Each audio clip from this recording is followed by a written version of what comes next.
Midday flight from Frankfurt. Bright cabin, business travelers.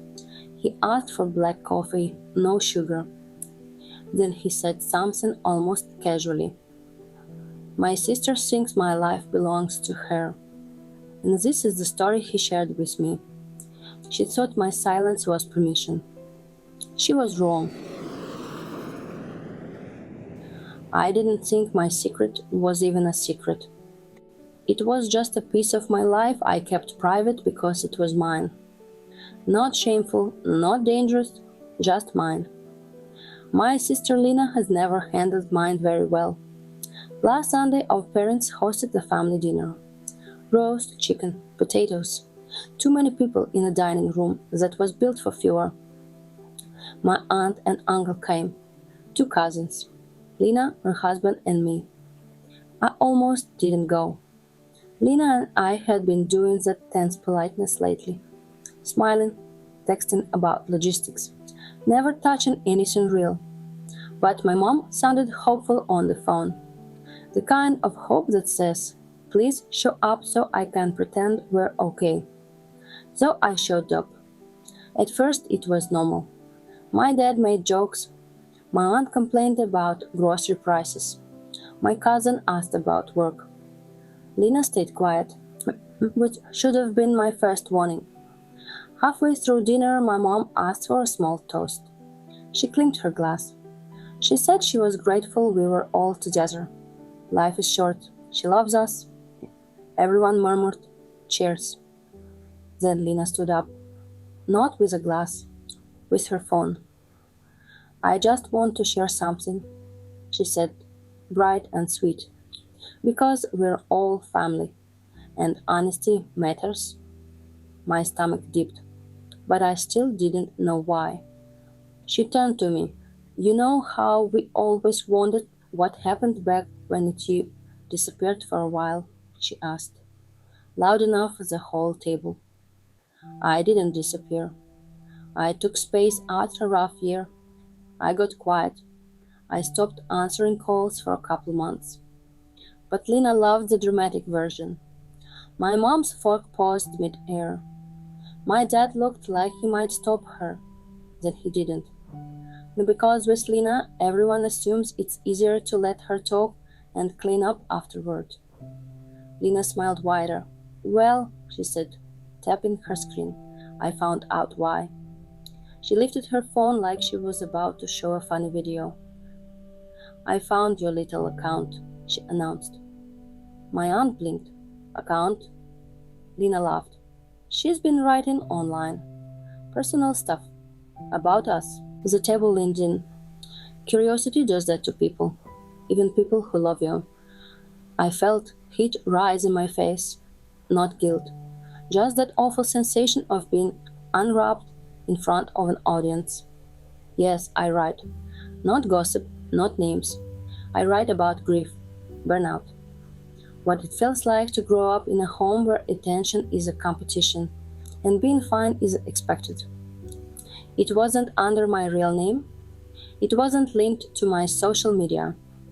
It was a small, quiet corner of the internet. Lina had found it anyway, and now she was holding it up like proof. I just think it's funny, she said, scrolling. How you act so private and above drama. And meanwhile you're posting about family business. My mom's voice went soft. Lina, maybe... No, Mom. Lina cut in, still smiling. People should know the truth. She read a single line out loud. One sentence taken from a longer post. No names, no details. Just a description of a kind of childhood that didn't feel safe. The room went quiet. Slow, heavy, like the air thickened. My dad stared at his plate. My aunt did that tight smile people do when they're uncomfortable but curious. And Lina looked thrilled. There, she said, that's you, painting us like villains. She sat down like she'd served dessert. My mom whispered my name, but it sounded more like a warning than comfort. I took a sip of water and decided something. If I reacted the way Lina wanted, tears, anger, pleading. She'd own the whole room. So I set my glass down and looked at her. "Are you done?" I asked evenly. Lina's smile flickered. "Excuse me." "I'm just checking," I said. "If you're going to read my writing like a performance, I'd like to know when it's my turn." My cousin made a sound, half laugh, half gasp. Lina's cheeks flushed. "I'm not performing, I'm being honest." "Okay," I said. "Then let's be honest." I turned to the table. I didn't write those things to hurt anyone. I wrote because I didn't know how else to carry what I was carrying. And yes, some of it involves our family, because that's where it starts. Lina crossed her arms like a prosecutor. I kept my voice soft, calm on purpose. "But Lina left something out," I said. "She didn't find my account by accident." Lina scoffed. "Oh my God, no," I said, gently but firmly. "Let me finish." That got their attention. "She found it," I continued, "because she went looking for it." My mom frowned. "Looking for it how?" I looked straight at Lina. "Tell them," I said. Lina's eyes narrowed. "I don't know what you're talking about." So I told them. 2 months ago," I said. Lina asked me for my password. The table froze. My uncle slowly set his drink down. Lina's husband turned toward her, confused. She said she wanted to help me manage my accounts, that she was worried I was stressed, that she didn't want me to miss anything important. Lina threw up her hands. "It was a suggestion." I said no, I said. After that, she started asking little questions. Whether I was talking to people online, whether I was sharing family business, whether I still blamed everyone. Lina's husband's face tightened. Too loud. "I did not follow you." "You did," I said, "to the cafe on Maple Street, the one with the back patio." Silence. My mom's lips parted, but no sound came out. Lina's husband stared at her like he'd never seen her before. "I saw you," I said, "sitting behind the plant, watching me type." Lina's eyes flashed, so I added one last sentence, still calm. I took a picture. Lina's husband finally spoke, quiet but sharp. "Why are we even talking about her passwords? Why were you asking?" Lina's eyes flashed again. "Because she's been acting weird for months. Secretive, like she's hiding something." I nodded once. "I was hiding something," I said. Everyone turned to me. Not because I'd been doing anything wrong, because I'd been protecting myself. I was hiding the fact that I don't trust her with my life. I continued, and I didn't want to admit that out loud, because I knew what it would turn into. My mom's shoulders slumped. Lina's voice went higher. "Oh, please, you're so dramatic." I didn't bite. My dad looked up at me, jaw tight. "Do you have proof?" he asked. I looked at him. "You asked to see it," I said. "I'll show you. But after that, we're not pretending this is about writing anymore." I unlocked my phone. I opened the photo. It was grainy, taken from across the patio. But it didn't need to be perfect. You could see Lina. You could see the back of my laptop. You could see her head angled toward my screen. You could also see the timestamp. My dad stared at it for a long second, like he was trying to make it not real. My mom's hand pressed to her chest. My aunt's eyes widened, then flicked to Lina like she was watching a trial. Lina leaned forward so fast her chair scraped. "That proves nothing," she said. "I was just sitting there." "At my table," I said calmly, "behind a plant, watching my hands while I typed." Her husband's voice dropped. "Lina, why would you do that?" Lina smiled again, like the situation was silly. "Because she's been writing about us," she said. She's humiliating the family. I looked around the table. I didn't name anyone, I said. Half the time, I'm not even writing about events. I'm writing about how it felt. My dad's brow furrowed. Then why were you so determined to expose it?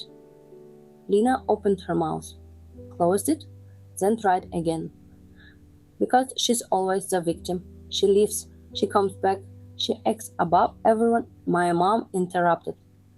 Voice shaking. Lina, why did you ask for her passwords? That question landed harder than the photo. Lina's husband turned fully toward her. Yeah, why? Lina's cheeks flushed. I already told you I wanted to help. I nodded once. That's what she said to me too. I reached into my messages, pulled up the thread. I didn't plan to do this at dinner, I said to my mom. But since we're doing public honesty, I turned my phone so my parents could see. Not the entire conversation, just the part Lina had been counting on no one seeing. 2 months ago, Lina texted me. I need you to do me a favor. Don't make it a whole thing. Then, a minute later, I'm short this month. Just cover it. I'll pay you back. I said no. She didn't argue. She didn't explode. She just went quiet for a week. And then this dinner happened. And then the line that changed how I saw her. If you say no, don't be surprised if people finally hear what you've been hiding. The table went dead silent. My mom whispered, Lina. My dad's face went very still. Lina's husband stared at her.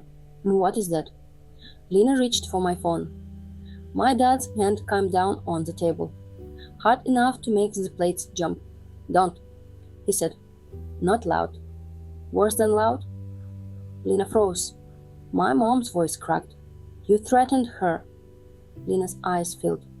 Not with remorse, with rage. I was stressed, she snapped. You don't understand what it's like. I understand stress, I said quietly.